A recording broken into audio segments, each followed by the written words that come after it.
For another Bible-thumping wingnut Google Hangout and podcast with Matt Slick from Carm.org. And now, here's your host, Tim, the Bible-thumping wingnut. And it is another episode of the Bible Thumping Wingnut podcast. November 1st, and the heat is on in the man cave. First time this year, had to turn the heat on. Pennsylvania's getting cold outside.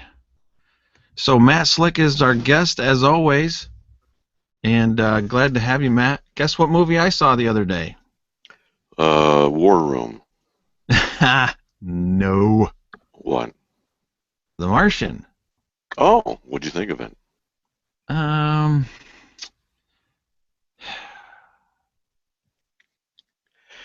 Well, I guess not too much. Well, my wife loved it. I went with my two of my sons and my wife, and my wife loved it. I thought it was a MacGyver story. Yeah, that's what they said. It's just a MacGyver story in space. And me with movies, I don't get the drama. Like when you know how the plot's going to go, you know certain characters aren't going to die. So when they have the drama portions where the main character's life is in jeopardy, it's like that's not entertaining for me. I know what's going to happen, except for the one part when the guy who wasn't a main character was outside of the ship and he was jumping from one thing to another. I got nervous then because if they had him die, that would have been really stupid. Oh, so you did enjoy it a little bit then. It kind of got you, huh? Because if he died, then the whole return to go pick up the other guy would have been... Okay. Yeah, kind of a pointless thing. But I thought it was a good movie. It started off, actually, as a lot of people don't know. I think I'm getting the details wrong, but the basic idea is there's either a NASA guy or a professor of some sort, and he had a blog, and they were discussing with some people what would it be like if you were on Mars and you had to survive. What's the minimal kind of a thing you could get by? So it was contrived, but a lot of people started getting into it and asking questions, and so then it became a series of blog posts, which became a book, which became the movie. Oh, I see. What kind of a thing? I just wanted to say, as we get started here, so my apologies for the people who are watching, who want to comment, because when I set this up, the first thing I did is I went to go post the link to join in the comment section, and it says that all comments are disabled for this video. And I spent about a half hour trying to change that. So we'll probably get a lot of thumbs down, more thumbs down than usual on this video, because that's the only communication they can give is a thumbs up or a thumbs down. So my apologies for that. I have no idea why it did that. But the link to join I put in the description of the Hangout, so you can join. And right now we've got about 6 people in here, and let me see here. Scott is going to be first, but for those of you who aren't in the broadcast yet, all right, this is the way we're going to do it today. If you want to engage with Matt Slick, which I hope you do, I hope that's why you're here. Give me a chat message in the group chat within the Hangout here. Say, introduce yourself to me, tell me your name, whether you're a believer or a non-believer, and tell me that you would like to engage with Matt Slick, and you will be next. All right?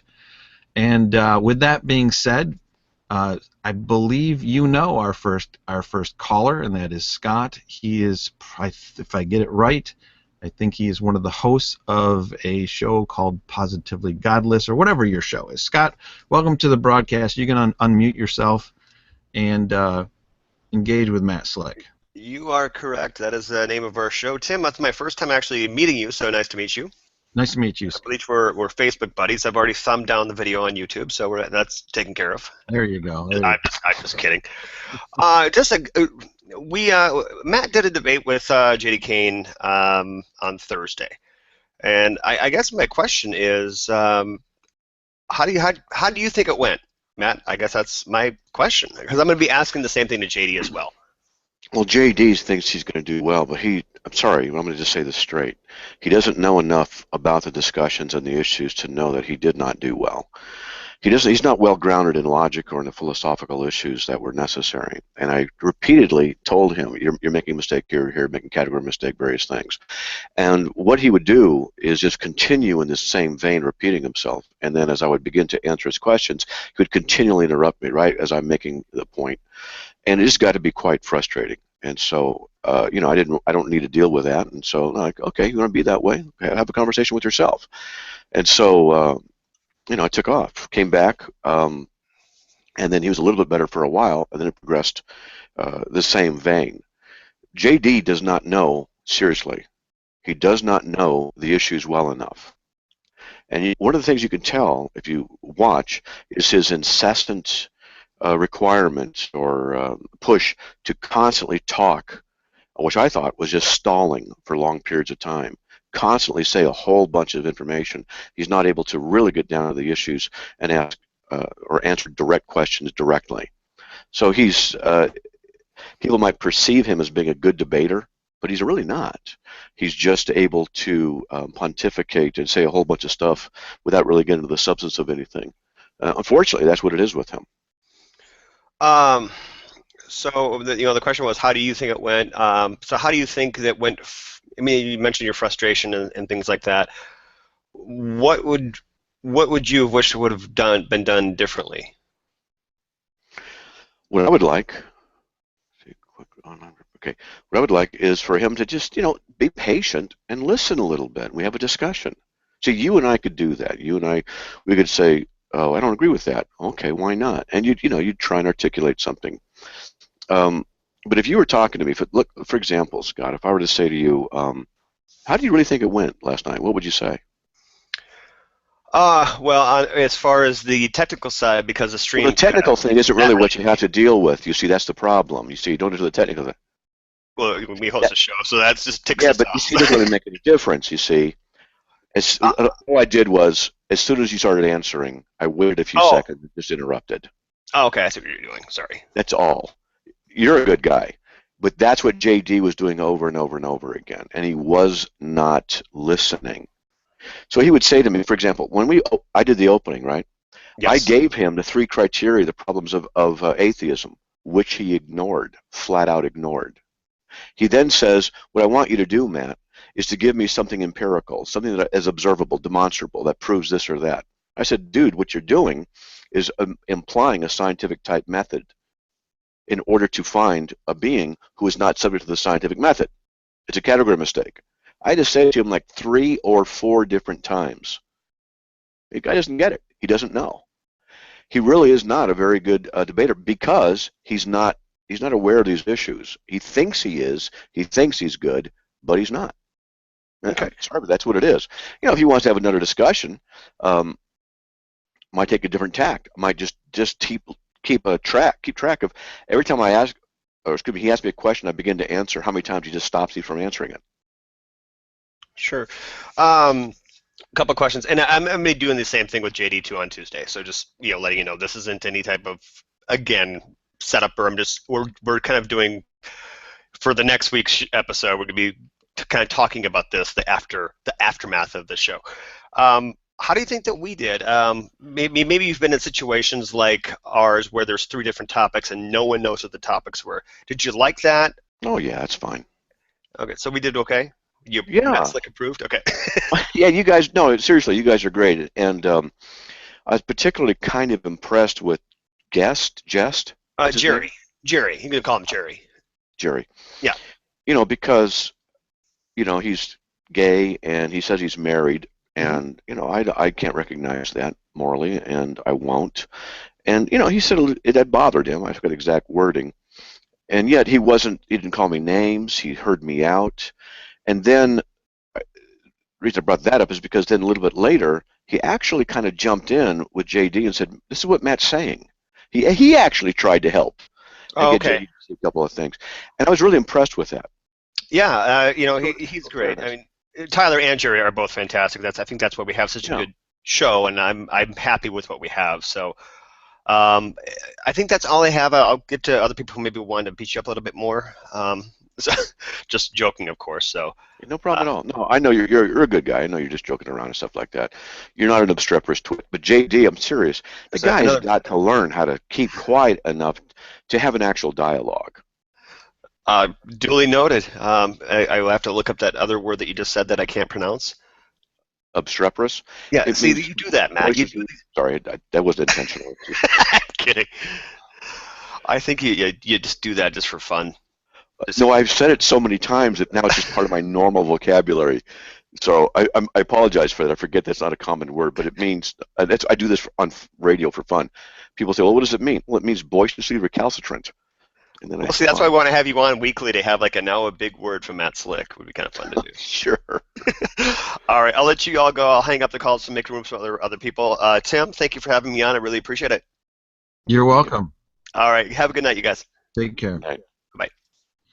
So let me say something about that guy right there. Yeah. He's a pretty strong atheist, but he's a real nice guy, and we get along fine. And I enjoy his politeness and his ability to converse without being a twit like J.D. Kane. Sorry, but I couldn't call him a quit, but he's difficult. Everybody who saw your engagement with J.D. Kane on the Bible Thumping Wingness show would ask, why would you engage with him again? Did you forget? Practice. Just practice.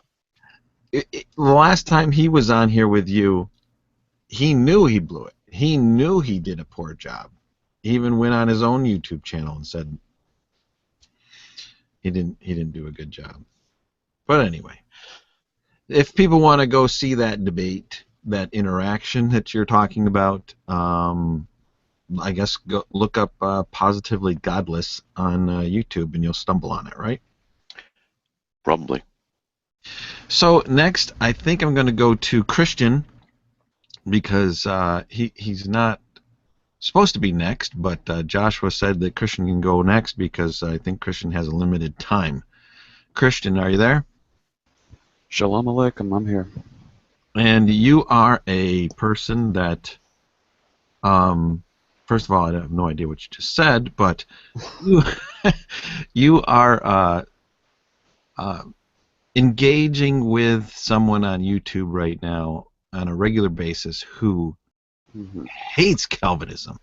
Yeah, Ooh, and I am starting to drop from that because I'm seeing that the conflicts on there is getting to a point where I need to focus on other topics in Christianity with my content, and I don't need to just be wasting all my time directly on this guy with a video. Right. I'll engage him in a Hangout, but as far as a video, I'm not going to give him too much spotlight on that. But my question was going to be for Matt on this guy.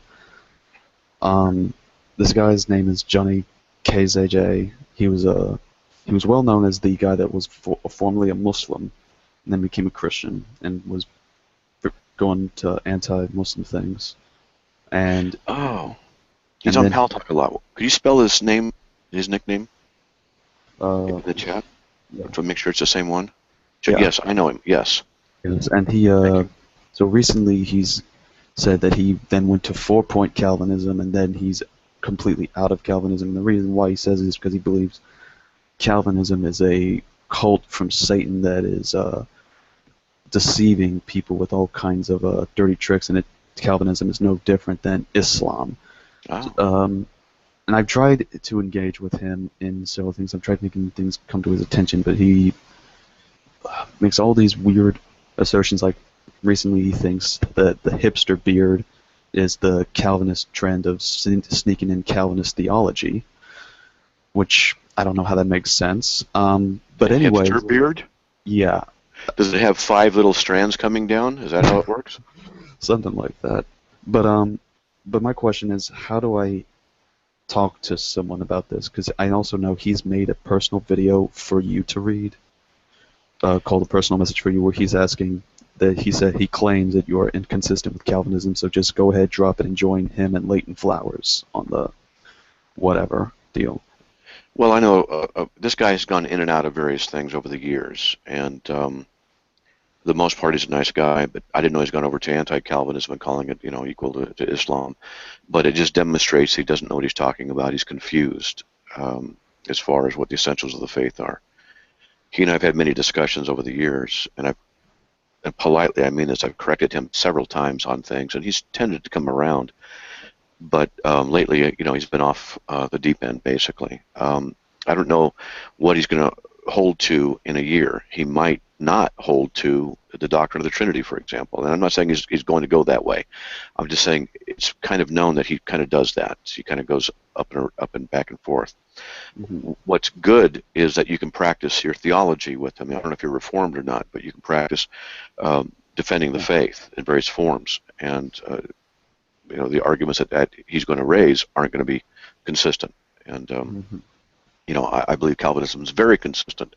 And so when people tell me that, and then I listen to their arguments, and their arguments aren't very sound, I try and tell them, they just don't want to listen. So, what are you going to do? That's okay. So, what would you, I don't know, I would guess with one of the points you asked earlier, was that what you meant by how I could possibly interact or help him out in one way, or is there probably no way to get to the guy? Probably not really much of a way to get to the guy. If I were... Matt, he does not listen to sound arguments, that's right. Your point. He doesn't listen to sound arguments, and I can illustrate that by telling you that he believes the Earth is flat. And Johnny, he does? He does. You could argue all day long, and he will not acknowledge any of your arguments as good. So it's not just biblical theology; it's sound arguments that he rejects a lot of things. Although you could sit and talk to him, you can tell that he knows, he has a lot of knowledge, but he rejects some very basic, common concepts. Which and once he decides that you are wrong, it just doesn't matter anymore. It absolutely doesn't matter. And I was in a couple of hangouts with him a couple of weeks ago, and one of them was private, and there's a disconnect that I don't know that anybody can fix but the Lord. So I interrupted a completely conversation. I'm sorry. No, that's good. Yeah, there's some issues there. Yeah. Yeah, I remember that Child on the Earth thing with Tim being there. I remember I had it was me and him, and then another Calvinist brother of mine, Faithful to God, was in there in the same deal. Tim was very direct. I remember the first words that was stated when he was asked the questions, like, I think if anyone believes that it's not a sphere is a fool. And I'm like, okay, straight to the point. But, yeah, so, which I got a little bit of rebuke from that because I didn't know, but so apparently there are some sincere folks who have been duped into believing some of the arguments for a flat Earth. So I can't just come across and say you're a fool. So right. So yeah, I mean, he's got some issues, and they're obvious. Sorry, So before I decide to let other people go, the one thing I do also want to ask concerning the guy, sometime now or after the Hangout, maybe, you want me to, if it's possible, I could send a open letter or anything that he's made for you, so you can check it out. I'm sorry. What letter to he? What? He made some video entitled "Open Letter to Matt Slick" or whatnot, and I think it was like maybe 10 or 15 minutes. Yeah, I probably will never look at it or take it seriously, and the reason is because a week from Tuesday I have to fly to Michigan and be on TV and host TV and be in 2 debates, and so I got to prep that.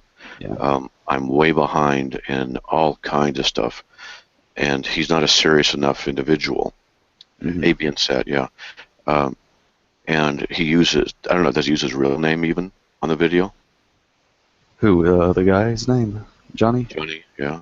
I don't know if that's actually his name because he said he's half Pakistani and he left Islam, so I don't know what his background necessarily Okay. is, but Yeah, there are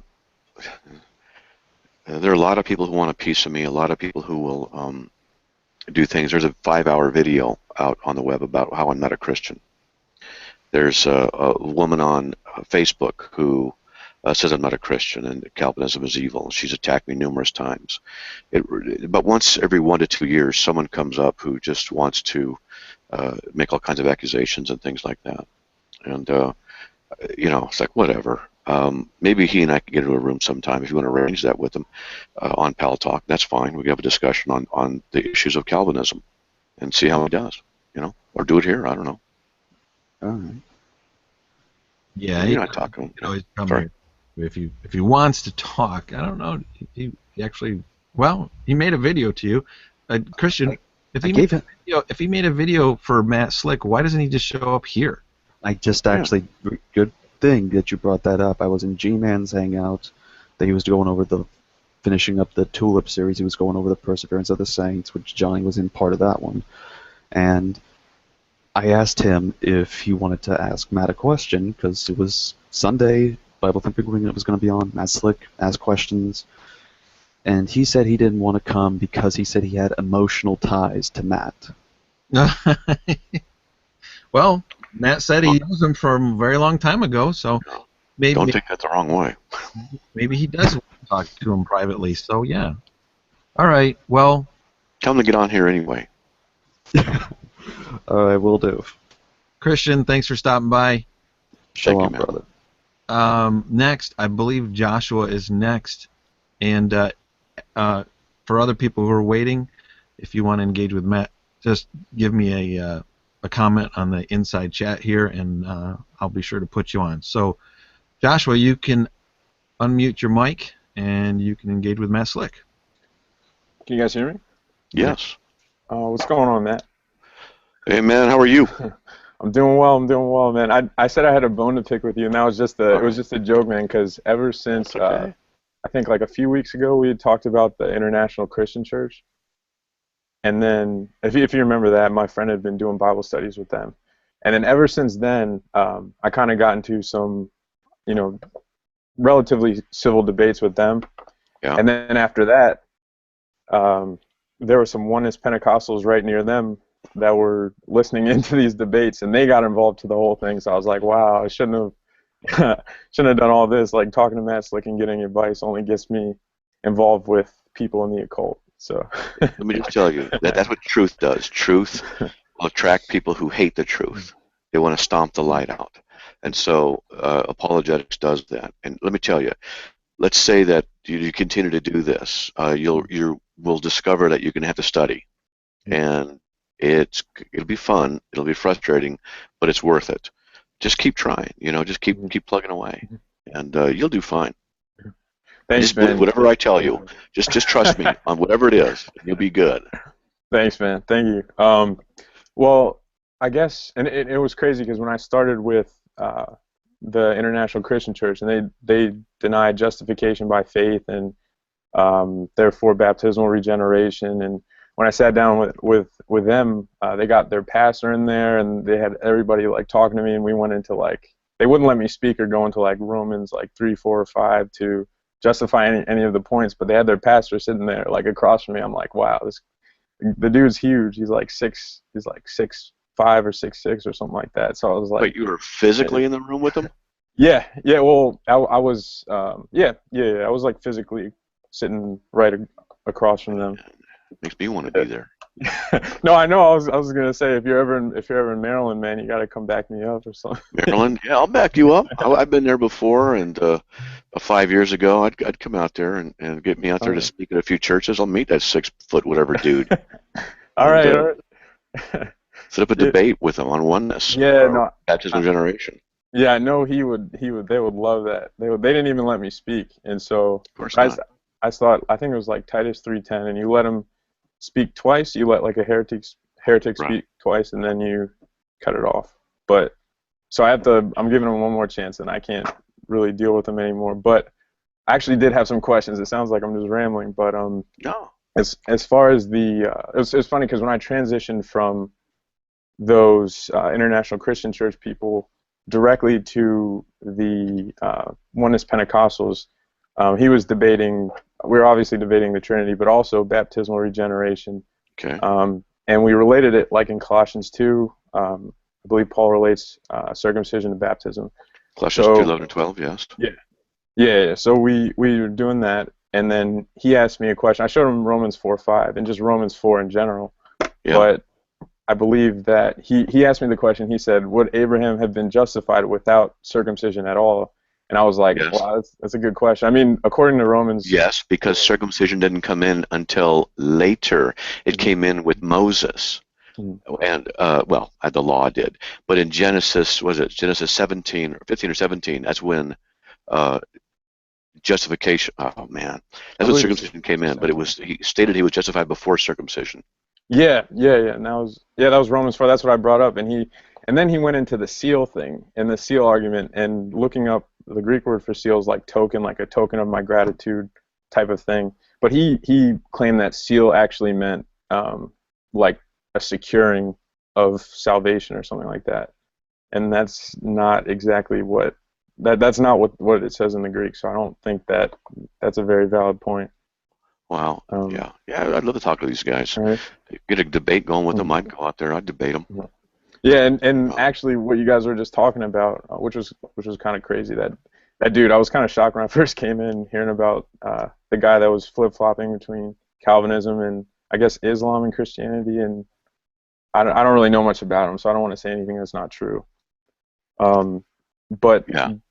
the oneness guy was talking about predestination, and he with all the verses, like I think like Ephesians 1:11 and and then Romans 8 like 29 and 30, I think he was going into that, and he was saying that instead of individual individual people being predestined for salvation, that it was more so like a ship that you could get on or off if you chose to. And he was and I was like, I don't really know how to approach that. Like he just said, it's not particular people, but it's just a ship that people kind of jump on as for for salvation, and the people that are on that ship are predestined for salvation, if that makes sense. Yeah. Yeah, and what it is an attempt to keep human autonomy and self-will at the forefront. He wants God to be fair according to his understanding. He does not like the idea of God choosing people for salvation, 2 Thessalonians 2:13. What he wants is a man to do the job. So it's a man-centered theology. And that's all that is. And there's ways to tackle in various ways, direct and indirect. But you can go to Acts chapter 9, I think it's on verse 15, where it says Paul is a chosen vessel, elect. I forget which let me go to it. Let me see if I can find it. Acts 9, come on. I don't know, 15. No, it is 15. He is a chosen vessel, eklegei, and has to do with the choosing. God does that. He chooses individuals. Right there you can see that Paul the Apostle is specifically a chosen person for to do what he's going to do. And so we can see that. And then when you go to, for example, Ephesians 1, where it says he chose us, it's eklegomai. He chose, and it's the same roots that's going on here. Just as he chose us for the foundation of the world, he predestined us with adoption. You can see that he chooses people. He doesn't choose a ship. He chooses individuals, and that's what's going on. Okay. You can also go to Acts 13:48. As many as had been appointed to preach the life believed. I just came across that verse today, actually, in my reading. Good. I think. Shoot, forgot my next point. But I guess another question. I don't want to take too much time up, but another question was, is God sovereign, or is God not a respecter of persons? And that's a question that I assume he was going to ask me, because I've come across James 2:2-4 teaches us what a respecter of persons means. Now, in Romans 2:11, God is not a respecter of persons. He shows no partiality. What he means is that he does not look into the future to see who's going to pick him, or look into the future to see what condition someone might have, that he might say, I'll use that person based on some foreseen knowledge or foreseen anything in that individual. That's what it means when God says he's not a respecter of persons. In James 2:2-4, James, under inspiration, talks about this issue. He says, you'll see a man with fine clothing, etc., and you'll advance him up. That is the partiality that is rejected in Scripture. So when God chooses us, he is choosing out of his sovereignty. He's not choosing based on any foreseen quality. That's the favoritism, the partiality that the Scriptures are teaching, that God does not do. So they often, people who study these things or complain about this, often do not do very much homework in the issue how God uses the terms that they themselves are using. Does that make sense? Yeah. I think there's the equivocation fallacy, or the fallacy of equivocation, or because yes. A lot of like eisegesis is going on. Eisegesis is going on in these texts, where, especially with the International Church of Christ and Christian Church, and I've had personally 5 friends or family that have been kind of attacked by those churches. So I tried to ask the Lord to not give me any anger when approaching these people, because there's a lot of personal stuff going on behind that. But okay. But yeah, no, I wanted to just leave with one statement that I think Tim Kernan, the guy that you debated, that I brought up a few weeks ago, I realized that he's from the City of Angels International Christian Church, and I saw a lot of similarities when talking to these guys at UMD, and I was like, their doctrine is the same, and even their Bible studies are the same, their points are all the same. And then I pulled up the debate again, and I saw that he was from that same church, and I think he's one of the head ministers. And it seems to me like he doesn't have any type of degree in divinity. Not that you would have to, but right. It's apparent in the stuff that he's saying, because he doesn't know the Greek, or he doesn't know basic, I guess, Christian concepts. But I thought that was interesting, because I noticed that. But I'm gonna prepare the way for another person for the next guy, and hopefully I can jump back in if there's not too many people in line. But it was good talking to you, Matt. God bless, buddy. God bless. Thank you. All right. We do have room, so if you're listening and you would like to join, we've got plenty of room in here tonight. And I want to see if Jason is ready to come on. Jason is an atheist. Jason, if you... Yeah, can you hear me? Yep. You're on. How's it going? Do you have a question for me? No, the way it works here is you come on and you engage with Matt Slick. So you've chosen to be here, and would you like to ask Matt Slick a question? Well, I just didn't know if you're going to ask me what kind of atheist I was. I've heard you ask that before. What kind are you then? Literally what atheist means, just not believing to God or God exists. But I guess earlier you said, I forget who said it, but if you can't confirm that a God exists using a scientific method, what method are you suggesting there is a method to use or not? Well, let me ask you just a question here, and this is related to this. I'm going to teach a principle. I love my wife. Can I prove that to you scientifically? I would say yes, possibly. Okay, that's interesting. I didn't think you'd say that. Okay, what scientific, repeatable model would you develop for you to find out that I love my wife? Well, when you talk about love, you talk about a chemical reaction in the brain. Now, I'm not I don't know whoever studies the brain, I don't know what you call those people, but that'd probably be a question, you would have to ask them. So love is just a mere chemical reaction there, and it's always a chemical reaction. That's nothing more, right? Yeah. Okay, and you don't know that for sure. You're just assuming that. You don't have a response to that. And I'm trying to show you something, is that there are certain things that the scientific method does not address. Like, which poem is better than another poem? Which style of poetry is better? Which flavor of ice cream is better? Fine, better. Scientific method is not designed for everything. For you to think, or for anybody to think the scientific method is the end-all for all things, is ridiculous. Well, I say it was, but I did. you're assuming there is a better. You're assuming there's intrinsic better. No, the issue is, do we use a scientific method to determine God's existence? Because the scientific method is designed specifically to simply see how the physical realm works. That's what it's for. If God exists, then it would be part of science. He would be. How do you know? If he created the universe and he's not the same thing as the physical realm. Say that again. If God created the universe, as the scripture says, then he is not part of the physical realm. Therefore, he's not subject to the scientific method. First, you'd have to provide evidence there's anything besides the physical realm. Okay, we're talking the philosophical approach here. I'm trying to show you something. You've adopted a philosophical approach by requiring scientific methodology. You cannot validate the scientific method using the scientific method. You make certain assumptions. You don't realize you're making these assumptions. You don't realize that what you're doing, even as an atheist, is making assumption after assumption after assumption, and just saying these are the right assumptions to go with. You can't even validate those assumptions from your atheistic perspective. Your atheism ultimately is self-refuting. Will not be able to demonstrate from your atheism that the scientific method is the proper methodology for determining knowledge in all categories. You don't do that. The scientific method is used to determine, to understand things in the physical realm only. For provide an example of something that exists that's not physical. Something that exists that's not physical? Yeah. My thought. Your thoughts are chemical reactions. It's not a thing that exists. My thoughts don't exist? No, the chemical reactions.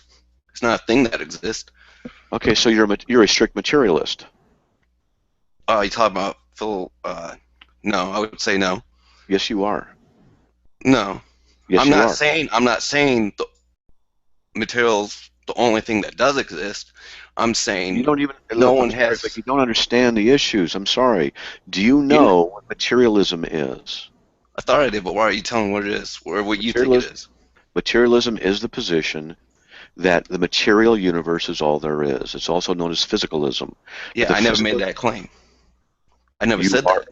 You are assuming it because that's what you're arguing. No. You're saying thoughts are nothing more than chemical reactions in the brain. That's materialism. That's what materialism is. It defines the physical thoughts, and that means it also means you're a property dualist. It means that. No, I'm saying the word thought in the English language, that's what it's referring to. If you're using thought to refer to something that exists, then that's something you would have to provide evidence for. All right. I'm not saying it. I'm not saying. Hey, let me tell you something. It's the only thing that exists. Jason, you haven't studied these things. You are risking your eternal soul on a methodology of thinking that has not been very refined. And I'm not trying to be insulting. I'm not going to be dismissive. I want you to understand that this is a serious issue, that you don't understand even the things that you're addressing, and you're coming out and speaking as though you do have a competent understanding on them, and that you're being able to make assertions. And you don't. And it's not. I don't, huh? Okay. No. Well, if I don't, then that's a thing that exists and a chemical reaction or something that occurs. Okay. All right. So you don't know what. Do you know what property dualism is and substance dualism is? Not sure. That you're not sure if you know? I don't think I know. Okay, you don't know. Do you understand what materialism is? I just defined it. Can you explain what materialism is? You said claiming that material is the only thing that does exist. That the material physical universe and that everything in the universe operates under the laws of the physical realm, which includes motion, matter, chemical reaction, and everything. That's what materialism is. That's what you hold to. No, I don't hold that. Okay, I guess we're done talking. Because this guy just contradicts himself all the time. Doesn't even know what he's talking about. Yeah, show me contradiction. I never said material is the only thing that exists. Jason, I'm just saying no one has provided an example of anything else. I'm not saying. So until it's proven that something exists other than material, that's all you believe in, correct? That's your current position, right? Like right now, No, I believe in anything that there's evidence for. Okay, but in regards to material and the non-material, you don't believe in anything that's non-material, correct? Right. I don't. There's nothing that I do believe in that's not material. Well then, stop jumping back and forth then, Jason. That's what materialism is. No, And you is talk. there a It's kind of different between philosophical naturalism and mathematical or methodological? Yeah. You're kind of conflating the two in the same way. Okay, Jason, you work from the assumption that God does not exist because you say No, I don't. I don't. Okay, Jason. If you're not going to, come on, man. you work from the standpoint that God does exist. No, neither. I don't have to work from the standpoint of either. I work for the standpoint I believe conclusion matched reality when there's evidence of conclusion matched reality. Right. And what have you concluded about God? Neither. I've not concluded he does, or I've not concluded that he does not exist. Oh, okay. That's where atheism is not. Atheism is not asserting that God does not exist. Jason, I'm not an atheist. Jason, there's various forms of atheism, and all you are doing is riding on the coattails of atheists who've had their rears handed to them by Christian philosophers and debaters. And so what they do is they say they lack belief in God. They don't affirm. They don't deny. So I got a question for you, Jason. Let me ask you a question. Do you behave based on what you believe or what you don't believe in? I behave what I believe. Okay. But my beliefs do not come from atheism. A person can have beliefs. Hold on a sec. Hold on. You behave based on what you believe. All right? Yes. Okay. Now the Bible says God exists. So I believe God exists. Okay? There. Okay. Do you agree? I do not believe a God or God exists. You said you don't believe. You can't lack belief. That same thing. Not believing lack believing is the same thing. So you don't believe it then? Is the statement true that God exists? I don't know. I'm not claiming the claim is true or false. Okay. What would qualify sufficient reasons for you to believe in God? Evidence that a God exists. What kind of evidence? What do you mean, what kinds of evidence? You're the one who told me evidence. I'm asking you. What kind of evidence would be good for you? Any evidence that a God exists. Okay. What would be good for you? Any evidence that a God exists. There's the evidence, then there's evidence that a God conclusion matched reality. Jason, give me a specific example of something that would work for you.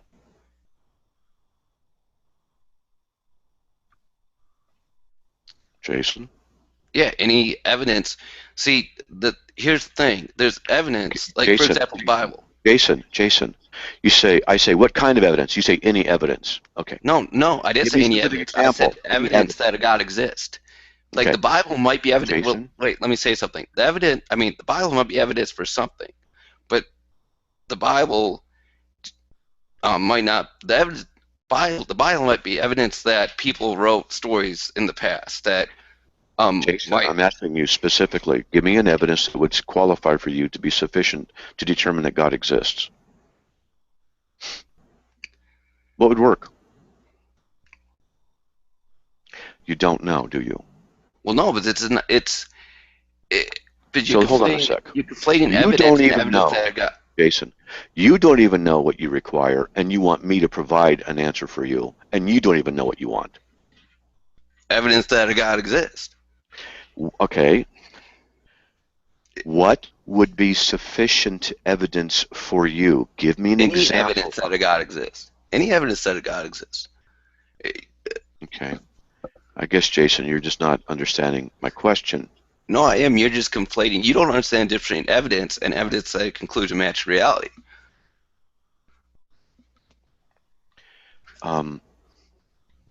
What would convince you that God exists? Any evidence that a God exists. Can you give me an example of that evidence?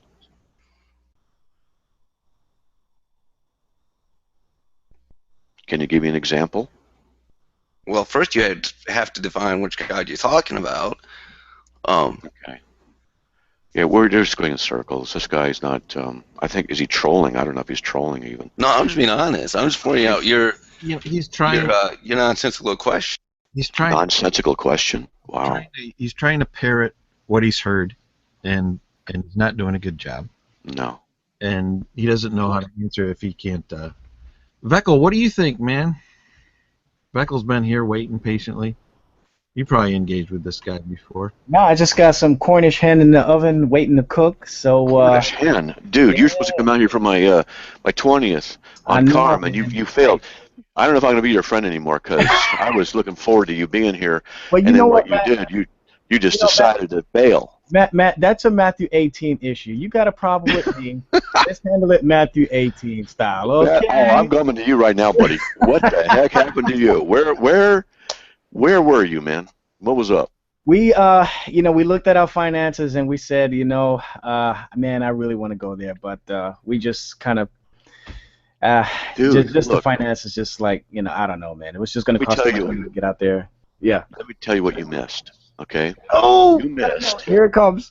You missed a week of people staying before and after, people from all over, Christian apologists, other Christians, who all have as tremendously good a sense of humor as I do, and the insults were flying left and right, and then we had to work though. You would have been put to work, helping set up chairs at the venue, which was fun anyway. It only took a couple hours. My wife would have made me do that anyway, so go ahead. Yeah, well, we did. I just said, "You come here right now," hey.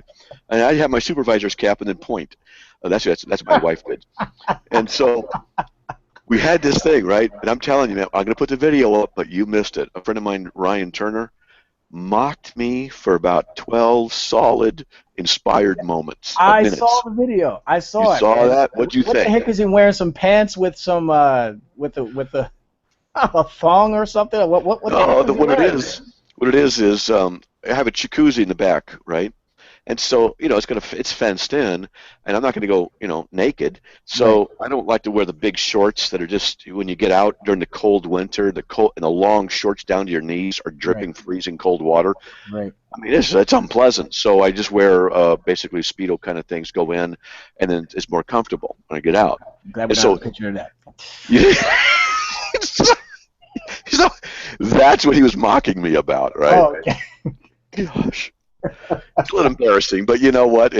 He just ripped me on that. But did you think it was funny? Yeah, it was funny. Yeah, some of it took me. Some of it I couldn't catch because I know some of it a lot of it was inside jokes, like only certain people would know about it. Right.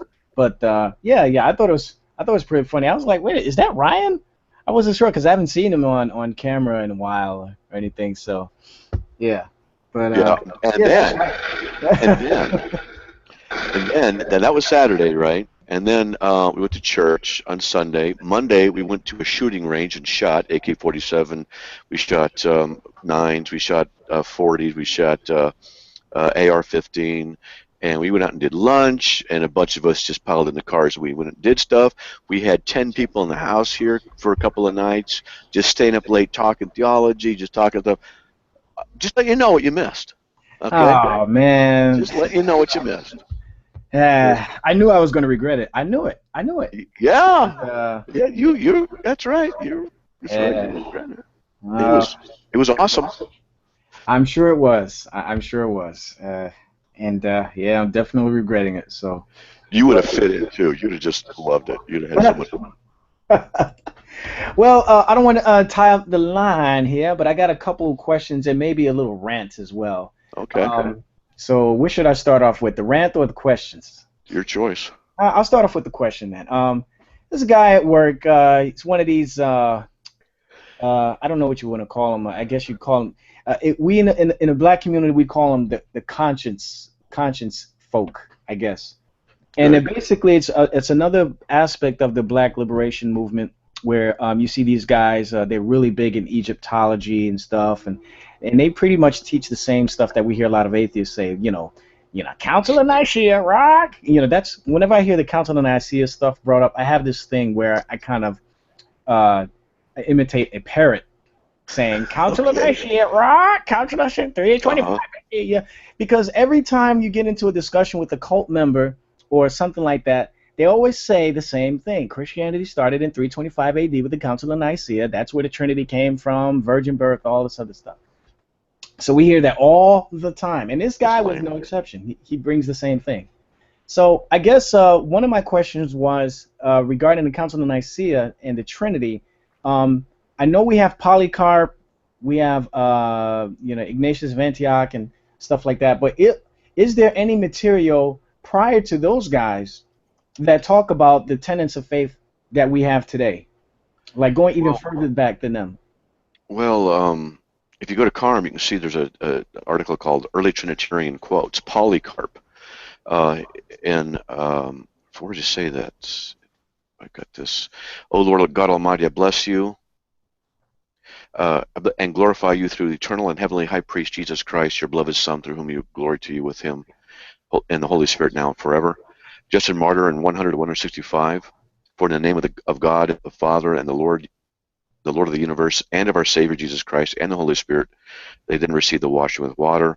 It's just a lot of stuff that's repeated right there from Scripture. And so Ignatius from Antioch has some stuff. Irenaeus, there's some. You can see the doctrine of the Trinity is there. Now, here's something that just remember is that one of the things you got to understand is that when Judaism was present up to about 70 AD, it was allowed access by the Roman Empire. It was allowed to work, and Christianity was considered just a sect of Judaism by the Romans. Now, this is an important thing. A lot of these guys who are these, whatever you're talking about, these guys are whacked. They don't understand this because they want to say 325 when the Council of Nicaea. Well, why did it take basically 300 years? Because Christianity was illegal during that time. That's why. They didn't have councils. Hey, let's get all the main council guys together and all the people together in Christianity. Let's come together, and then the Romans would come out and kill them. That's not what was going to happen, because after 70 AD, Judaism was not looked upon very well, and Christianity associated with it was also not looked upon very well.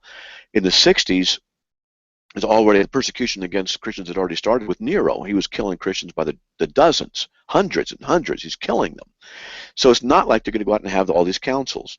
So after about 100 years after that, Christianity started to thrive anyway. And the Roman Empire was having its problems, and then Christians started becoming more powerful in the empire there, but it still wasn't really legal. And it became legal, I forgot what year, but it became basically the official religion of the Roman Empire. Then they could have councils. So then they would get these people from different churches in different areas to come together into councils in Nicaea, which I've been to Nicaea, and they would then discuss the doctrines that were already being discussed around there. I mean, ask these guys. If they say 325 is the beginning of Christianity and the doctrine of the Trinity, just ask them, what were the Christians doing up to that time? And why were they not having councils up to that time? Ask them that question, because that's important. Yeah, that was going to be my other question, too, because I'm not really familiar with all the name of the councils. I know Council of Trent, that's another one I hear pop up. So, I mean, can you give us like a quick rundown of, in order, which of these councils came up first? The more popular ones. You don't have to go through a whole list of them. I don't know. I had to do an article on it and research it to find out which council came. There were several in Nicaea, and there were other councils too. Ah, okay. Different locations. So I just haven't done the research on that one in particular. I got you. Yeah, this guy at work, it was a discussion at work, but he's one of those guys who's really loud, very, very aggressive, don't want to hear what you have to say. And I didn't want to get into a back and forth with him in the work environment. But I showed him my papers, some of the stuff I had a link to your website and to link to other websites.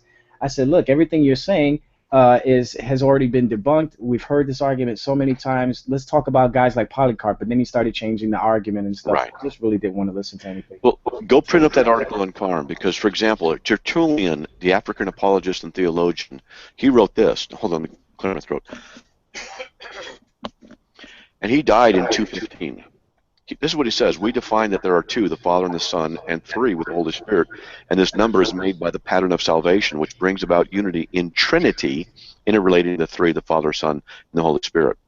They're not three, there are three, not in dignity, but in degree. Not in substance, but in form, not in power, but in kind. It's already being talked about there. Yeah. Yeah, centuries before the Council of Nicaea, and I tried to point that out to him, but of course, yeah, the moment that he showed uh, uh, hesitation to read the content that I had for him, I just knew I had to end the conversation there. Just like, yeah, it's done, it's done, and of course, you hear a lot of from these conscience brothers, as I call them. Uh, they like to say the white man is an inventor of Christianity. Christianity is a white man's religion. We hear that all the time. I mean, I can't tell you how many times I hear that from a lot of. Did they say Jesus was black then? Well, most of these guys will say that Jesus never existed, so that he was made up by the white man to control people and stuff like that. How does Jesus, being a white man, control people? Oh, because if you have a white savior, and you're putting this image to black people, then it'll kind of propagandize, if you will, the superiority of the white man. At least that's what they'll say. They'll say something along those lines. And If you said that to me, I'd have been there going, did you say superiority of the white man? Really? Is that what you think? Wow, I didn't know. That's wow, interesting. yeah, it's funny too, because when I hear guys like me, black men defending the Christian tenets, then immediately I'm I'm an Uncle Tom, which is actually a good thing, by the way. Most of these guys, they call me these terms, they don't realize where these terms originate. So Uncle Tom is actually a good thing for a black man to be called. Really? Oh yeah, it's a really good thing. The character is based off of a real life man named Josiah Henson, who actually did the same type of deed that Harriet Tubman did. So the book Uncle Tom's Cabin, written by Harriet Beecher Stowe, was actually heavily influenced by this guy Josiah Henson's memoirs.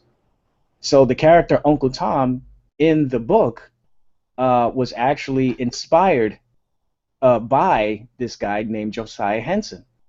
And there's one part in the book, and I think this is where unfortunately, a lot of black people, starting back in the 60s on up to today, misused the term Uncle Tom, is because there's a part in the book where Uncle Tom has this opportunity to set himself free, because he had four slave masters, and the third one he had was kind of lazy, didn't really care about having a slave or anything like that. Some of his slaves escaped. He didn't bother to go looking for them, and then he actually gave Uncle Tom the opportunity to leave.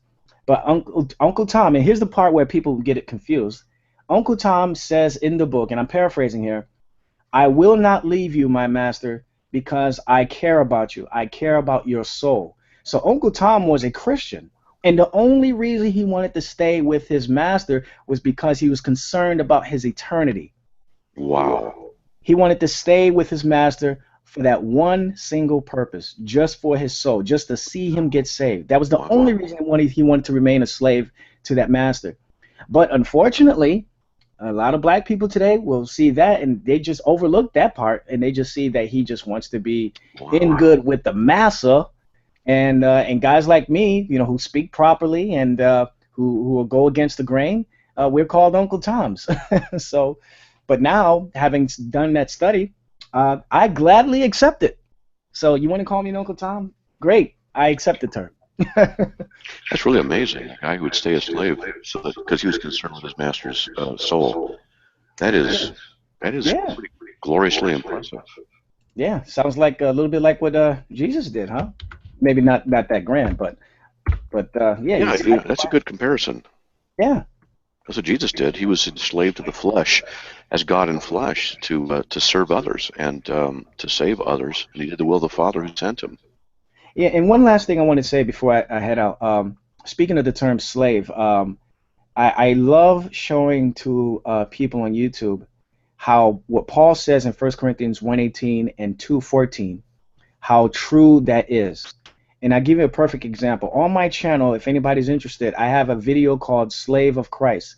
And it's a discussion between myself and an atheist. And it's a very cordial conversation. There's no bickering or arguing, anything like that. The problem is, this really nice atheist just could not, for the life of him, get an understanding of why any Christian, anybody who would want to call themselves a slave of Christ, he just couldn't get it, man. And I tried my best to explain it to him. I said, look, this is a good thing, and I'm speaking very I'm paraphrasing how the conversation went. But basically, in the end, he just couldn't get it. He just couldn't get the idea of being called a slave. I don't know any Christian who will reject being called a slave of Christ. Not one. But he couldn't get it. And I'm so glad that I recorded that video because it, again, confirms what Paul says in 1 Corinthians 2:14. He just couldn't understand it because of the natural mind. So just wanted to say that. Good for you, man. But anyway, Matt, I'm going to probably head out, but I'm going to listen on for the rest of the video. And God bless you. And hopefully we'll get to do maybe in another 20 years, I guess. We might do something for 25th. Yes, but Matt, already, but just don't do the Speedos when I get there, though. I don't want to see the Speedos. Yeah. Well, you think so slick. That's right. And I'm out of here. All right, man. God bless, buddy. Yeah, he's a great guy. We met in Portland a few years ago at a conference, and we just had a lot of fun. He's a great sense of humor. A lot of fun.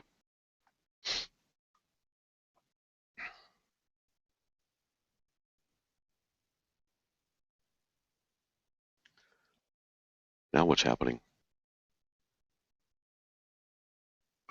We'll just have to kind of hang on. See what happens. Kind of lost him. No one can talk. Hey, he'll be back. I hope. You guys have any questions? Type them in. Maybe it can fill some time.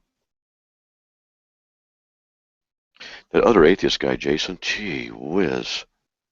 Man, he didn't know what he was doing. That's what gets me sometimes is the atheists like that. They don't know what they're doing, and then they'll claim victory. So, doesn't even know enough, you know?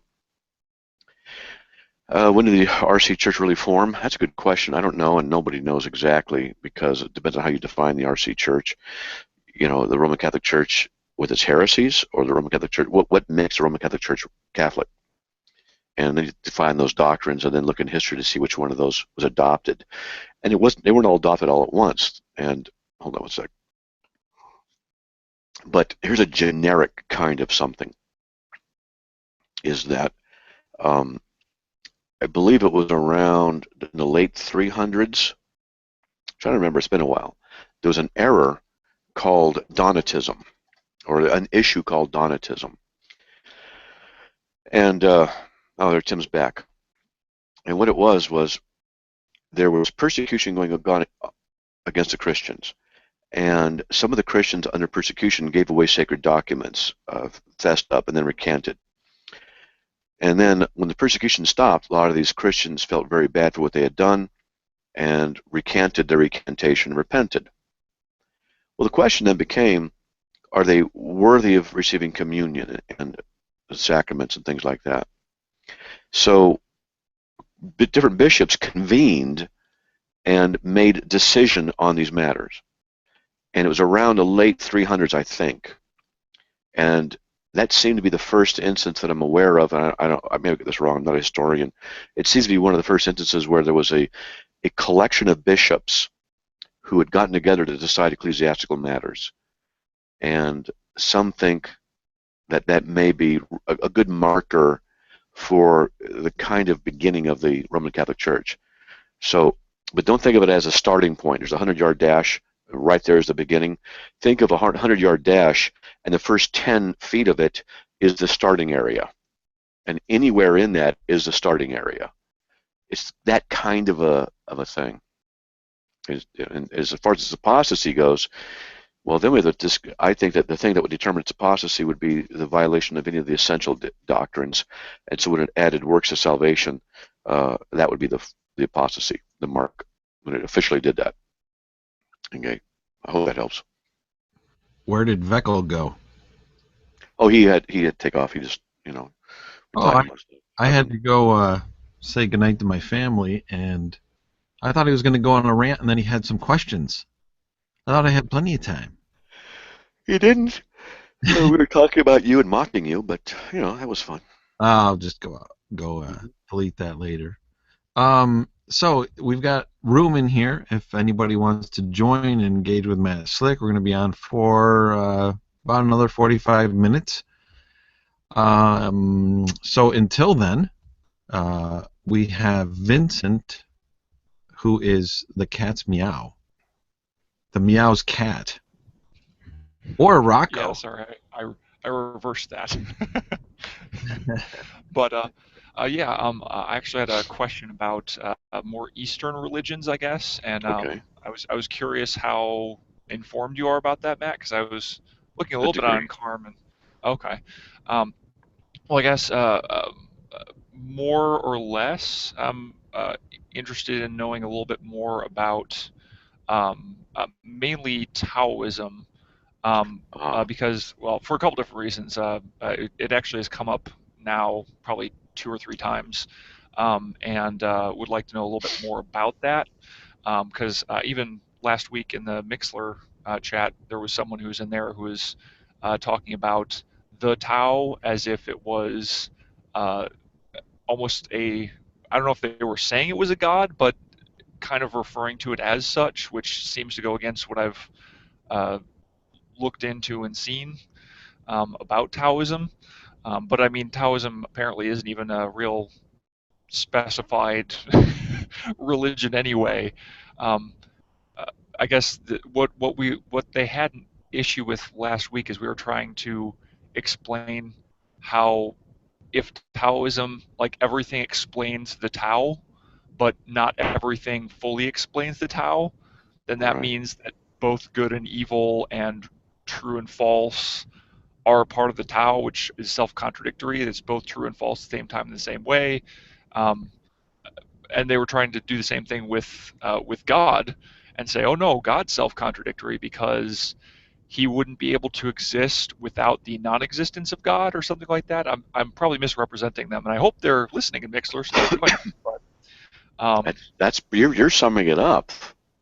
I haven't studied it very much at all, and so okay. there's problems. There's chi, I think it is. There's Hmm. they have higher beings who the immortals. There's just various things, and it's really hard to nail it down. And I've just not had to study it because I just haven't had to. No one has really come up out of the woodwork and said anything about Taoism. So it's just not Yeah. something I've done. Yeah, and what I'll say is from my limited understanding, because I will admit I do have a limited understanding of Uh-huh. Taoism. Maybe one of the reasons why it is limited is because, like I said before, it's not really a specified thing. It even goes into like Chinese folk religion and things like that, even philosophical and uh, other kind of things. But yeah, it's definitely interesting to say the least. And it was interesting trying to speak to this individual because of the way that they would try and approach things, and I could tell it was because they were thinking that Taoism, the Tao, is the way to do things, and so their perspective was skewing what we were trying to express to the individual. Because I had a couple other people help me out in Mixler chat, but yeah, it was definitely interesting trying to interact with the person. I'm hoping that they're listening, so they'll join us. But that'd be neat. Yeah, um, I'd like to talk to Taoists and see what their doctrines are, what they well, mean. what I'll say is that the individual said that they didn't ascribe to Taoism, but they said that they thought that Taoism and the Tao was better than what they thought, or explained or expressed what a god would be like, or something like that. So, but again, I don't want to explain too much because I don't want to misrepresent the person. Right. But I guess another thing that would be interesting to discuss would be about, again, Eastern religions. What do you know about Hinduism and Buddhism? Well, Hinduism is reincarnational. Buddhism is basically atheistic. But those statements are true, but yet there are derivations within those. And some members of each group would say, no, that's not exactly right, Matt. There are lots of subdivisions in both of those groups. So it gets a little bit difficult to nail the whole thing. But in Buddhism, it's a philosophical approach to understanding reality. And what I understand about Buddhism is it's basically dualistic, where Hinduism is more monistic, but I maybe not correct on that. That's what I understood. And dualism is the idea that there's two main kinds of things, and so that would actually be. I'm not going to go that far. So with the Buddhists, what I'll do is I'll ask them what their view of God is and how they define God. And different Buddhists have defined the idea of God differently. And so it's kind of hard to nail them down. There are generic generic sets of beliefs that kind of encompass Buddhism. But it's basically a philosophical approach to learning about the world, learning about yourself. There is no real God as a personal being. He's impersonal, and you need to get in tune with God through finding out how to put this?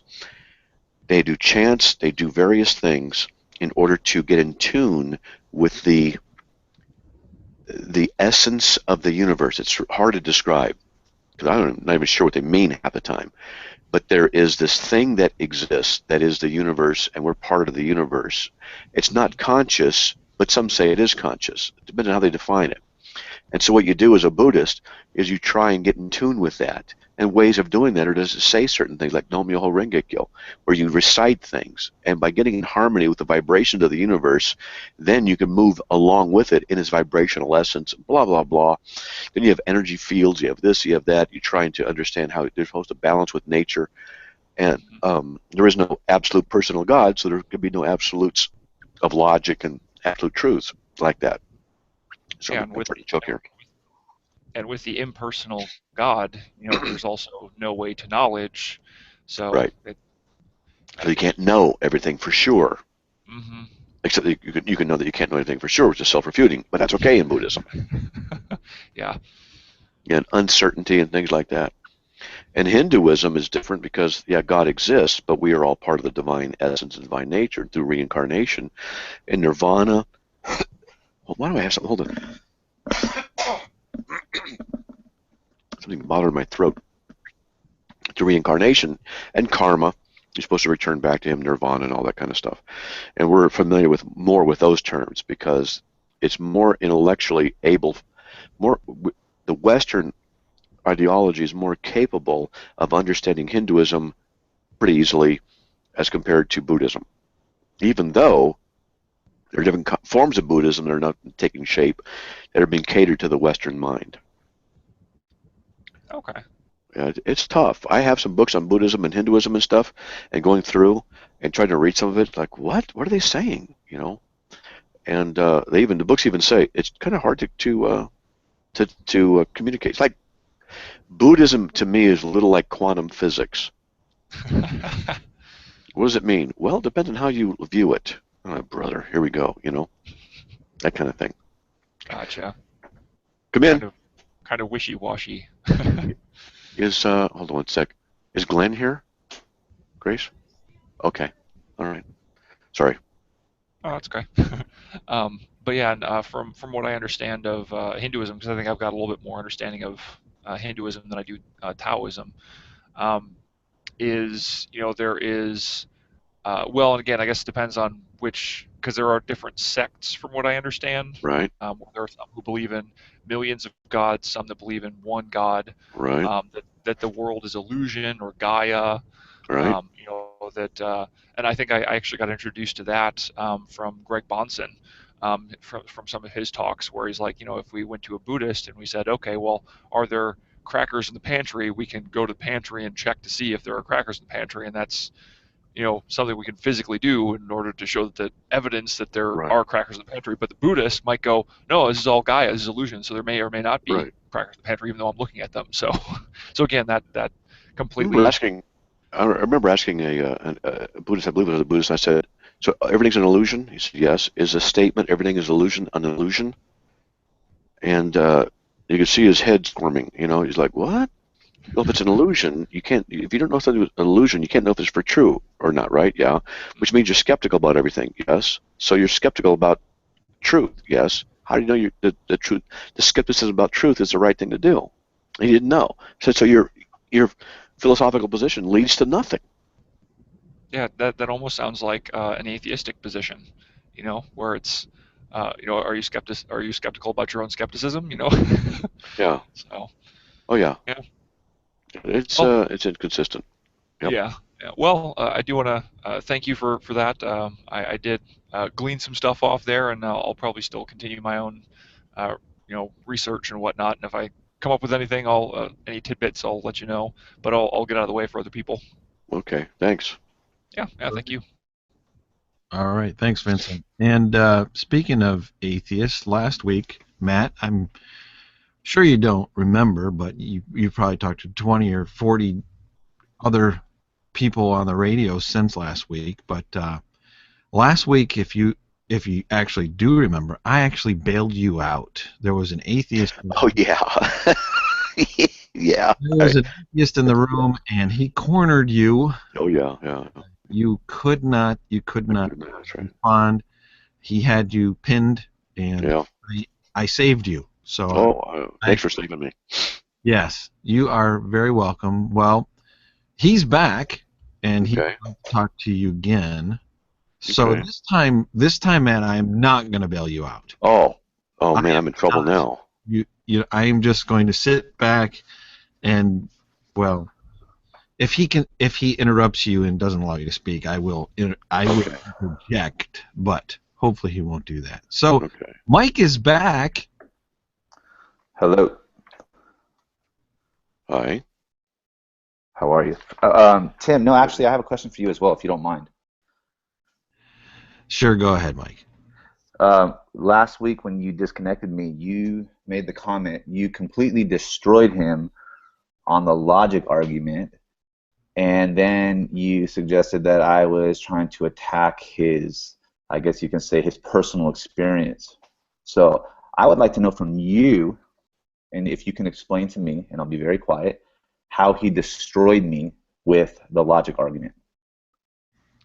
You can go back and watch it. Matt destroys everyone with the logic argument. I have watched it. I've watched it a few times, and I agreed that there were some parts I should have responded better because there was better answers. But one thing that you see, when I was talking to Matt, we were going back and forth, so I got the gist of what Matt was saying. But after I was disconnected, you made that comment. If you don't remember how, then I'll have no choice but to take your word for it. But if you do remember, I would like to know how you came to that conclusion. No, I don't remember. I came to the conclusion from listening to the conversation, and if I went back and listened to the conversation, I would probably come to the same conclusion, because that's what I put in the text. Of course, I don't expect you to change your mind, and you know what? Hopefully, I would like to call next week. I would like for you to, if you had time. I mean, it was a 1-hour conversation, but there were segments within the conversation to see, and I would like for you to explain to me. You know what, Mike? This is what you did last time. This is what you did. You didn't even engage. You just what happened last time, and the last week when you were on for quite a while, all you did is talk about how Matt interacted with you in text before you got on the show.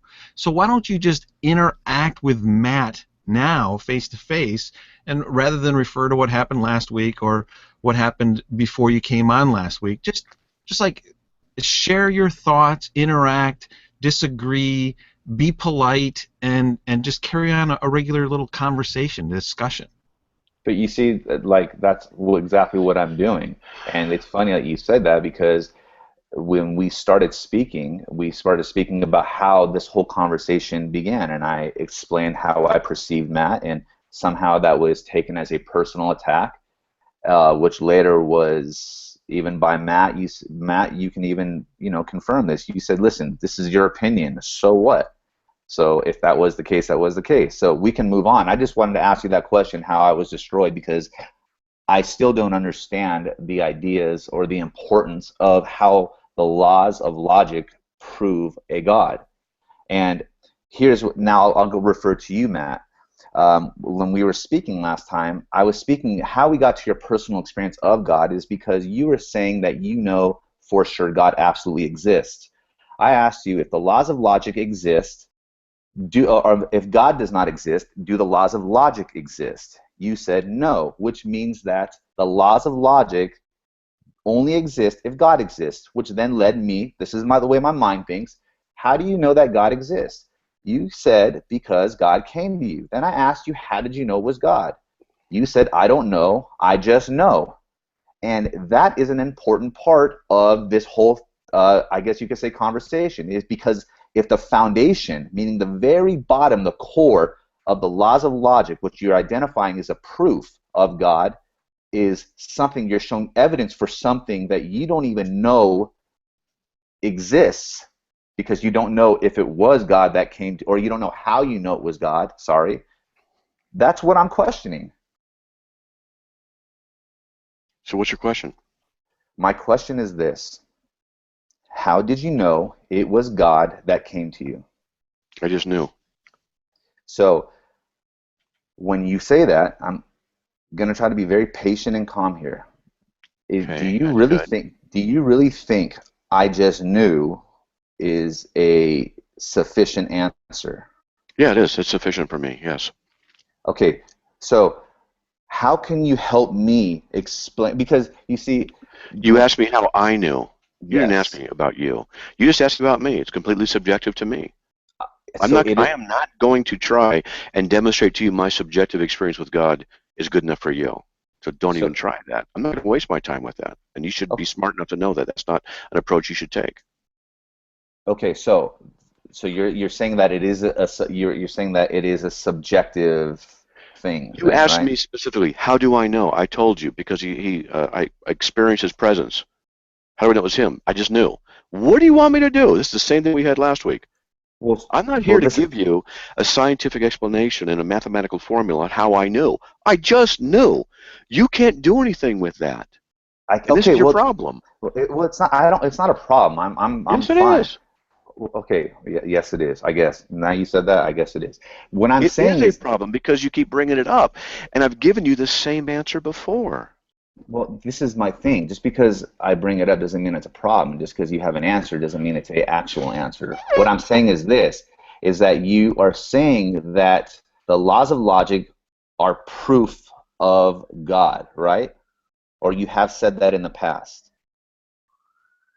That's the actual question. Okay, this is how we know that God exists, because without him, nothing makes sense. The laws of logic can only exist logically if you want to look at it, if God exists. When I went through with you on a disjunctive syllogism, I had to explain that to you, along with a true dichotomy.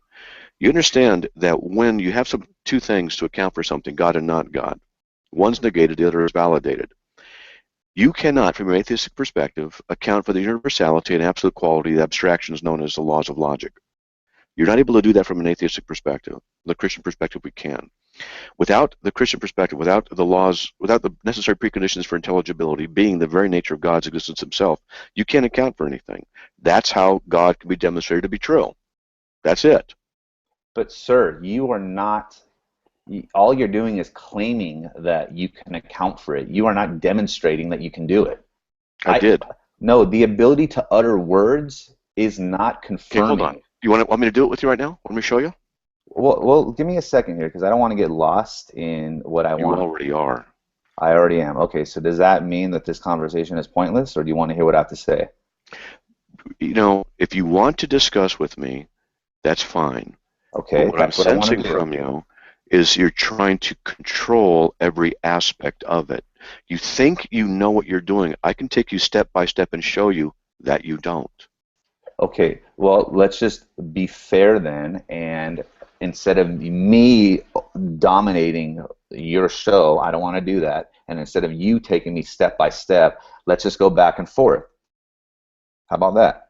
So my point is this, is that you're saying nothing makes sense without a God, and your religion basically can account for the God that makes sense of everything, correct?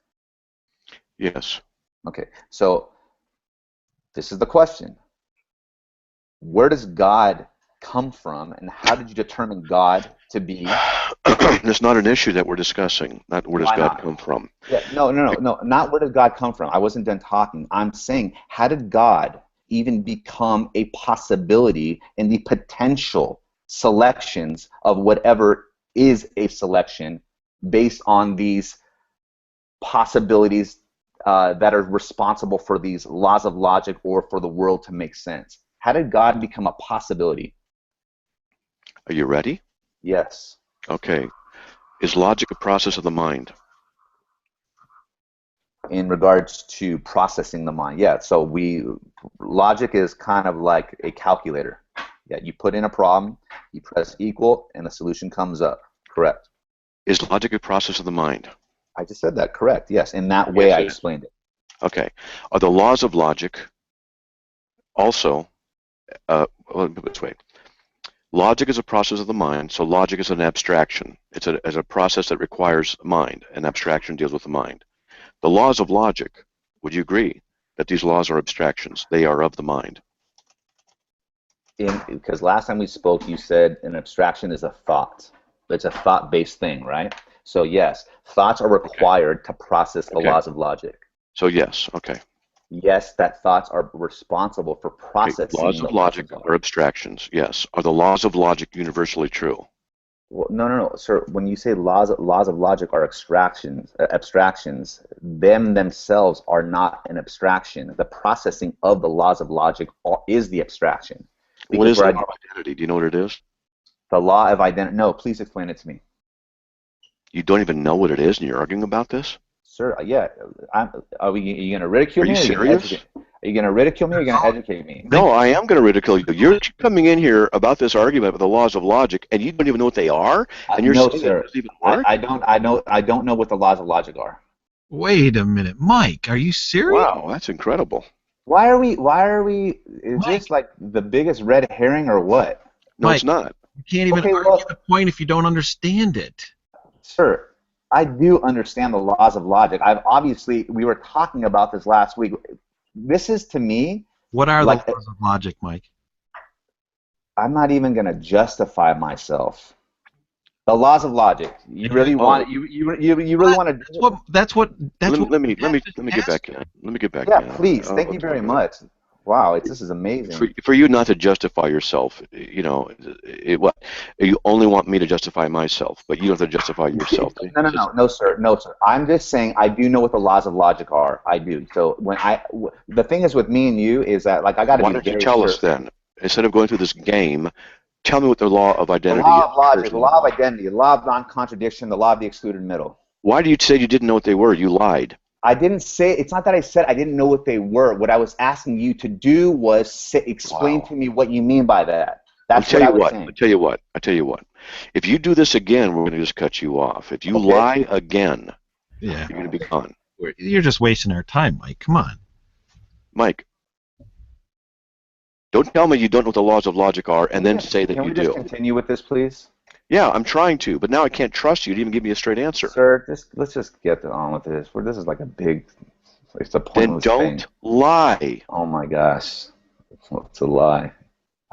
Go on, please, sir. I'm actually very interested to hear in what you have to say. Let me ask you a question.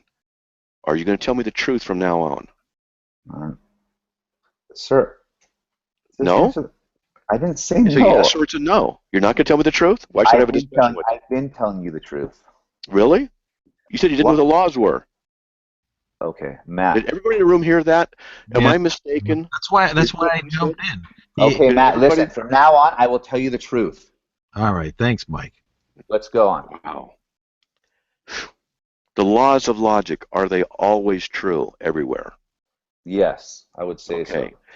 So they're universally true. They are abstractions.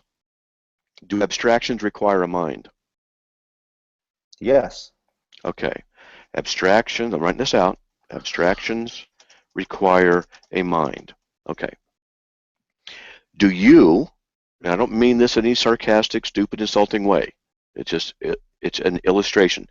Do you yourself author the laws of logic? Because I'm going to say, do I do it as me? Okay. So first, do you author the laws of logic?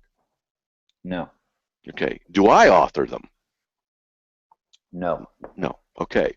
So they are not dependent upon our minds, right? No, sir. That's not true or is true? They are not. No, I don't believe that any human being on this planet is the author of the laws of logic. Good. Okay. So then we've excluded humans as the necessary conditions for the laws of logic. No, yeah, that's where I disagree with you.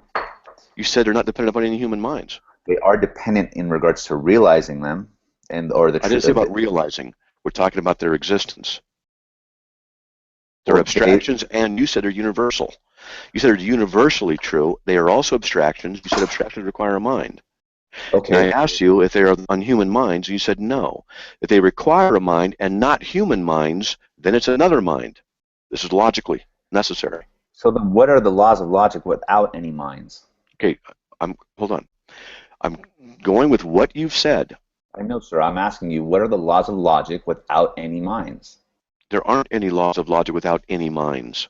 So I'm saying. So what you're saying is that I'm trying to show you something. I'm trying to show you something. Okay. I'll let you go. Go ahead. Do your thing. Okay. So then you are saying that humans are not necessary for the laws of logic to have their validity. I would agree to that. Yes. Okay. But they're of the mind. They're abstractions. Then from where do these universal, always true, which means absolute, where do these universal abstractions, which require a mind, come from if not human minds? Okay, so here's the deal.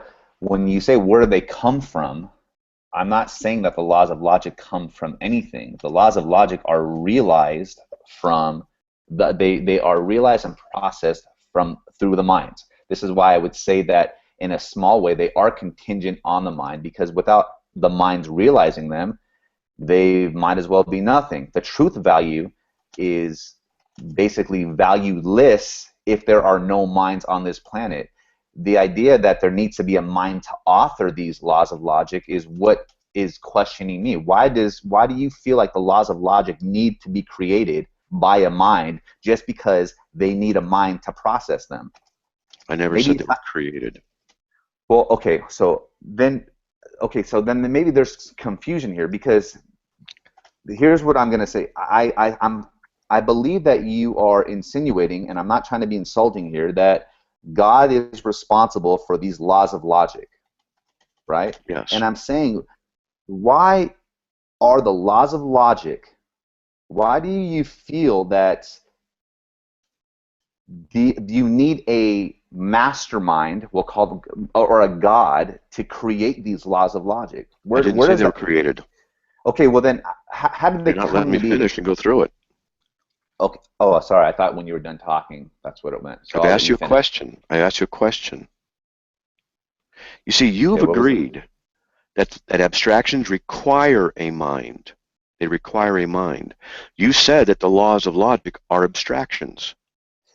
Yeah, but and you said they are not dependent upon our minds. The value is meaning as far as the truthfulness is not dependent upon the mind. But what I was saying was in regards to an abstraction is we determined last week an abstraction is what we're talking about as a thought. So the laws of logic only exist in regards to our reality as far as the value if we are able to process them.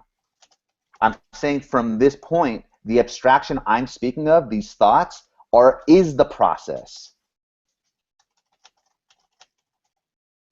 Which is why I'm wondering, how is this a proof for God? Okay, you're saying that the laws of logic are a process. Yes, I would say that. That's not what the laws of logic are. Well, would you agree that logic is a process of... Logical deduction is a process. A syllogism is a process. The law of identity, something is what it is not what it is not a process. It's a statement. It's a statement after realizing something, right? It's a statement, not after realizing something. It's a universal principle that we appeal to. Yeah, but we need experience in order to make any determination if something is is something or not something, whatever, valid or not. So you need to You said the laws of logic are abstractions. That means requires a mind. The laws themselves. The laws of logic when I speak of abstractions, I'm speaking of the idea is that the idea of a thought in order to process things, to identify the laws of logic, is what I'm considering the abstraction. Say that again. So, like, for example, Well, just say that again. when they say, hold on real quick, because I might have misspoke. So let me just clarify myself. So when they say like A is A and A is A, basically, right? You need to realize what A is first to realize what A is not and what A is. So that means there is a processing information phase before you determine if something is, if A is A or if A is not A. That's the abstraction I'm thinking about, or I'm talking about. You're begging the question. What's the question that I'm begging? You're saying if A is A, you have to first assume the validity of A in order to assume that A is A. Correct, which is also you're assuming the validity of the law of logic. You're not accounting for it. No, sir, I'm not assuming the validity. I'm saying in Yes, order you are. to even. Okay, well then, this is what I mean then. In order to even determine what A is, you're right. We have to determine what A is first, which is also a thought, which is also a process, which is also an abstraction. Let's get back on track here. You said the laws of logic are abstractions. Abstractions require a mind. The laws are not dependent upon human mind. This is what you've agreed to. Well, and you've also agreed that they're universal. Now account for them in your atheism. Give me the necessary preconditions, the conditions that must be in order for these universal laws to exist.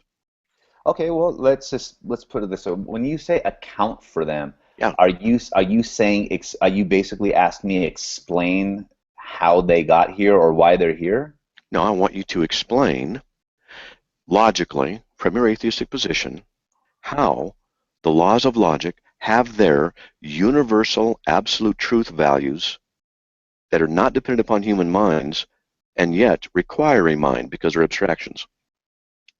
Well, they only require a mind to realize them, but I don't know how. Wait. You don't know if that's true. I don't know if that's true. You made a statement. It only requires a mind in order to realize them. Well, sir, this is okay. So then, maybe, but that's not the issue. The issue is not your mind realizing their existence. That means that they already have existence. You realize what's already there. I'm asking you, how do you account for that which is already there? Well, the only way we know something is there is by realizing it. So that means a mind is contingent on realizing it. And you are admitting the laws of logic are there before you realize them, before any human realizes them. They have an independent existence. Now account for the independent existence of these abstractions, which are universal absolute truths. Yeah, and again, when you say account for them, I don't think anyone can account for them. Christians can. I'm asking you to do this from your atheistic perspective. Now, if you're going to say to me, I can't, that's the whole goal, is to get you to the place to demonstrate that you cannot do this. But, sir, just because I cannot doesn't mean that you can't? But it doesn't mean that it can't be. Do you admit you can't? I just said that I can't. Okay. But how does that? I've been doing this. But okay, how does you admit you can't. That's what I want to get to. Okay, sir. But let me ask you this. Let me ask you this. 8 years now. But let me ask you this real quick. Why? Okay, say that one more time. You've been doing it for 8 years, and nobody has. Nobody has so far. So, are you then saying that atheists are not possible? It's not possible for an atheist to do this? Is that what you're saying? That. No. Okay, so are you saying that it can be possible for an atheist to do this? I don't know if it's possible. I don't believe it's possible from an atheistic perspective, and here's why. Atheism functionally denies the universality of an abstract mind, of a mind. But you see, the thing is, the laws of logic, it would seem, since atheists reject the idea of a universal mind. What do you mean by that? God. They reject the idea of a universal God, a universal mind. Hold on, my cough. Sorry about that. In atheism, you don't have God. Okay. You don't believe that there is a God. You're not rejecting God. In your atheistic view, you either work from God's position or you don't. You're working from the position that God does not exist. If you want to really tackle this issue, you only have two options. And I'm not going to argue Buddhism, Hinduism, those are things we both reject. The issue is the God of Christianity, ultimately, is what I'm going to be getting to. Nevertheless, God or not God. The not God position means that in all the universe, there is no mind that is universal, that is independent of the universe. But you see, these laws of logic are abstractions, which you agreed, which you also agreed requires a mind, which you also agreed are not dependent upon human minds, which you also agreed are universally true. No, sir. When I say not dependent upon human minds, it's like it's the same thing as saying, for example, like math, right? There was the question proposed one time: did man create math, or was math there before man? Right? I mean, the idea of math basically just means more or less because we put value on things, and these symbols just are processing ideas that either equate to a number that is higher or lower, but man didn't create it. You're presupposing the laws of logic in these statements. You said the laws of logic are not... Of course I do. Of course I do. I think we all do. That's my opinion. But what I'm saying is that just because I don't... But just because I don't know, when you say that you don't know if an atheist can account for the laws of logic, you're saying that there is a possibility, because you're not saying that they cannot. We already went through this. You already admitted you can't account for their existence, and you cannot provide an intellectual basis for their universality and abstract truth. You can't do that. That's what you said. You admitted. We go to the next part. No, I know, sir. Okay, hold on. Then we went to this issue. Hold on a sec. Why is that doing that? Sorry. Then we went to the issue of, I've been doing this for about 8 years with atheists. None of them have so far. It doesn't mean that there isn't an answer. Great. But it means that all of the atheists and the hundreds and hundreds I've tackled, none of them have. In fact, their arguments are all the same. There's only 3, 4, 5 basic arguments they have. There's no derivation. Third, I understand your atheistic position, which precludes the idea of a universal mind. The very necessity of the laws of logic necessitate a universal mind because of the universality of the laws of logic, their universal characteristic that they're always true everywhere. That means they're transcendent. They're not dependent upon upon space and time. That's what transcendence means. You already admitted, and I agree with you, they're not dependent upon human minds for their validity. You admitted that we discovered them, or we recognized them. I forgot the exact word you used, but that's the basic principle, that we realized them, I think it was. That means they have an existence independent of ourselves. And if they have an existence independent of ourselves, then it's not dependent upon any humans. They have an independent existence apart from humanity. They don't have an existence. You said they did. No, because what I'm trying to do is put things in ways that, like, I want to explain myself. The laws of logic aren't a thing that exists. Do your thoughts exist? As long as I exist, my thoughts exist. Yes. Do my thoughts exist? Do my thoughts exist after I am dead? No. Okay, so your thoughts are abstractions, aren't they? Yes, I would agree. Do the abstractions have existence? Do my thoughts have existence? No. They don't exist? No. Do my thoughts exist? I mean, in what way do my thoughts exist the way, like, this chair in front of me exists? I wouldn't say so, no. No. No, don't get into monism, get into dualism. Basically, in dualism, there's two things that have existence, thought and material realm. So my idea, when you say existence, so existence is basically something that,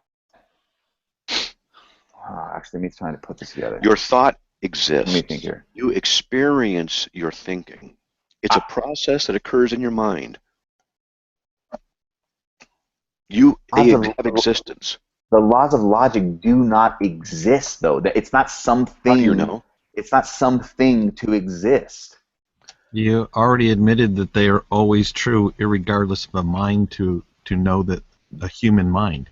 You're right, but the truth, the value of it is okay. So what I mean by that is the truth meaning what they stand for might always be true, but the value of that truth would mean nothing if there was no minds for it to be based on. Well, here's the thing. You've already admitted you can't account for them. Correct. And I say the same to you. All atheists I've discussed this with haven't been able to do it either. But, sir, how can you say, by you just putting this together, this whole, I guess you can say, script of the laws of logic, and then just to say that you can because you can, how is that accounting for them? Okay, you ready for my position? You've already admitted you can't. Now, in a disjunctive syllogism, because you can't, and no atheist that I've ever encountered have, and I've encountered hundreds, and we've talked about this many, many, many, many times, and nothing new has come down the pike in years now, okay? And the atheists basically dismiss it. They can't deal with it. And I understand why. Because their atheism hamstrings their intellectual ability to account for them. So when in a disjunctive syllogism, we have only two explanations: God as an explanation, as a necessary precondition for intelligibility, or no God as an explanation or necessary precondition for intelligibility. The no God position fails. Therefore, the God position automatically is justified. You need to look up disjunctive syllogism and study that, because it's a logical truth. Now, I don't have to demonstrate to you that God exists by now, which I will, or giving an explanation. But because you fail, and because atheism fails, necessarily fails, You don't fail. then God exists has been demonstrated to be true. Sir, you can't say that I failed. You just admitted that you. Okay, when you say I failed, you admitted you did. No, I just said I can't, which means that it's basically saying I don't know. Why is that failing? To be able to give an account for them. Sir, how many things do we not have an account for now? Mike, we're talking about the laws of logic. You're letting. I know. Mike. Go ahead. Yes. Mike, Matt's giving you his position. Why are you interrupting him? Because he's making claims such as fail. He's using the term failure, but he's also saying that every atheist he's spoken to has not given him an answer that basically impresses him, to say the least. And I'm saying that if that's the case, it doesn't mean that he's right, because the atheist cannot currently give an explanation now. He also said that he doesn't believe it's possible, which he's also saying that he doesn't. He's also saying it's not impossible.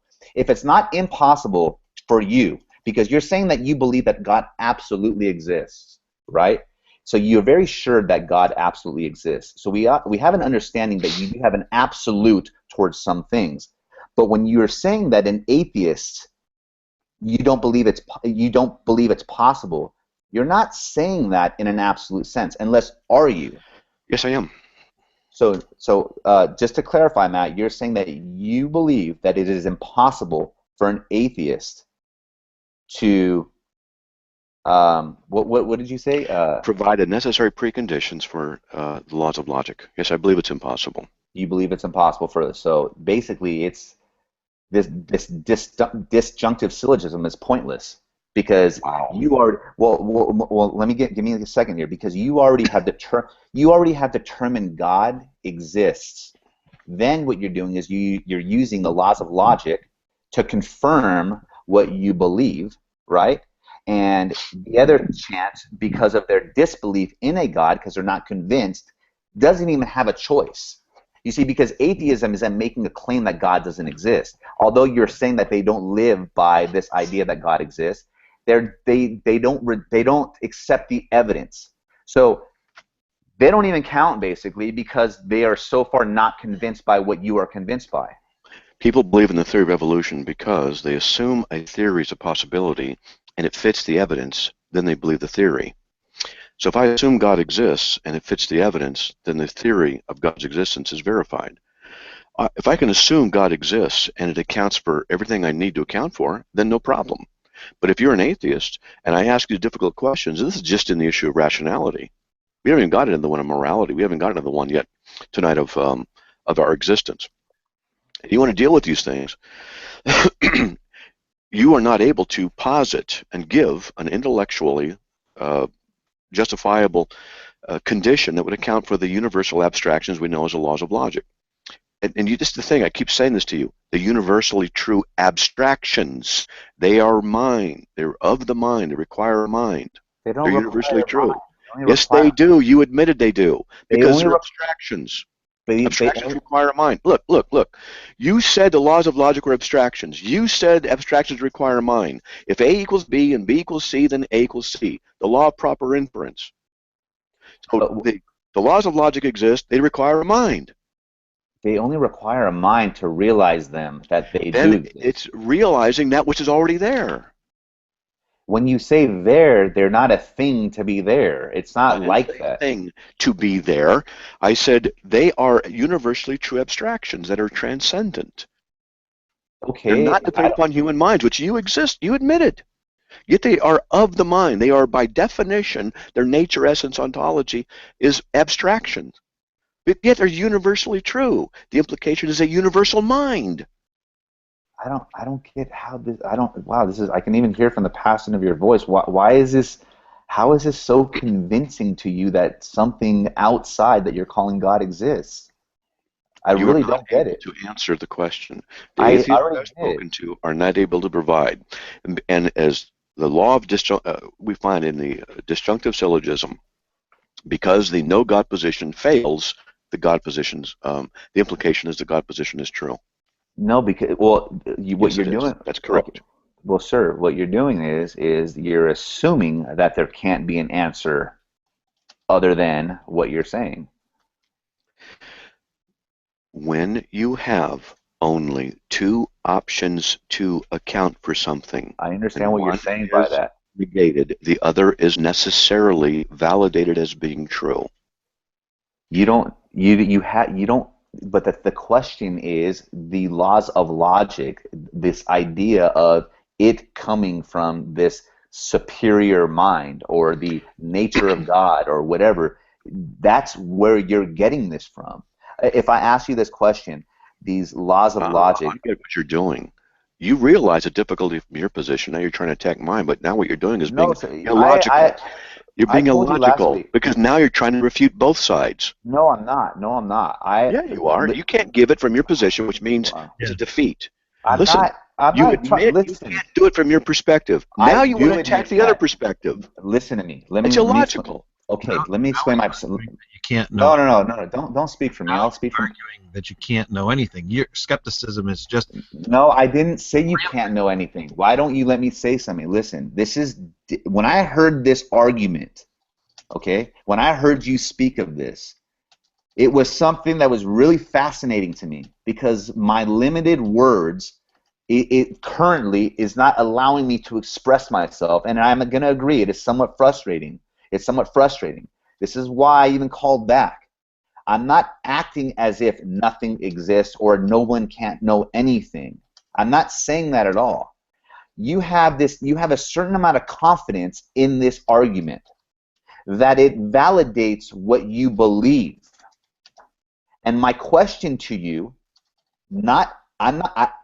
within being fascinated in this argument, is how can you be so confident that the God you have selected to believe is responsible for what you're talking about? Okay, first of all, that's not the issue. That is the issue. The issue is this. No, it's not. Let me explain something here. Look, hold on. What was that? Did something just drop? Looks like your camera dropped. Oh, that's what it is. Sorry. Hold on a sec. That was weird. Okay. That's a good angle. That's a better angle. Better angle. Can't see my face. Is that it? Oh, you're so nice. Okay, let me try that. That better? Yeah. Kinda good? Okay. It's more solid in that position. We need to wrap it up. All right, here's the thing. Mike, right? Yep. You've admitted you cannot account for the laws of logic from your atheistic perspective. There's only one other position, the theistic position. Now you attack that. So essentially what you're doing is attacking both positions. You're not attacking your own, but you've admitted defeat in that. Now you're attacking the only other option, as saying it can't be true either. You ultimately are being incredibly illogical because you're saying this side doesn't work, and I'm going to show you the other side doesn't work either. Those are the only two possibilities. Okay, well, let's put it this way. So you're right. Let's just put it this way. There is the question, God or not God, correct? Yeah. Okay. So do you agree that examining all possibilities before making a determined answer is, I guess you can say, somewhat respectful to this important question? I wouldn't say necessarily all possibilities. We can't do all possibilities and all things, but I think that I understand the flavor of what you're saying, so I'll just go, yeah, for the most part, yeah. Okay, so do you think that because you have spoken to a selected amount of atheists, right? Actually, how about this? let me stop. Is there an answer out there from an atheist that would ever convince you otherwise to this? I don't know. I've not heard any. The best that anybody has given me, I can explain to you. But logically speaking, is there a logical answer I mean, because the way you're making it sound is if it's like a logical trap. It is. It is a lot. So you're saying and you that fell into it. And, apparently not. So yes, you did. But well, now what you're doing is refuting the only other possibility. You're saying that can't be true. That's the theistic side. First of all, I don't represent all of atheism or every potential answer that's gonna come. I didn't say you see what I'm saying? Well, then don't act like my answer is the one all be all, because Matt you said you can't do it from your perspective. You admitted it. Then you go to the other side and refute that one, or try to, which you can't. You try to refute the other one. So you're refuting the only two possibilities. I'm not refuting the only. Listen. To say I don't know isn't a refutation, and to say you don't know isn't refuting. It's saying you don't know. This is why Matt Dillahunty got the better of you. Oh, he did not. Give me a break. Come on, you had to say that as an atheist. I understand that. Look, don't bring in other people with your back. No. I'm going to. You said last week you guys are going to debate, right? He's supposed to set up a debate with me. He's supposed to contact me over a year ago about having a debate that I was going to meet with him. Why has he not done that? He said he would publicly. Yeah, he did. He did. Hey, yes, he did.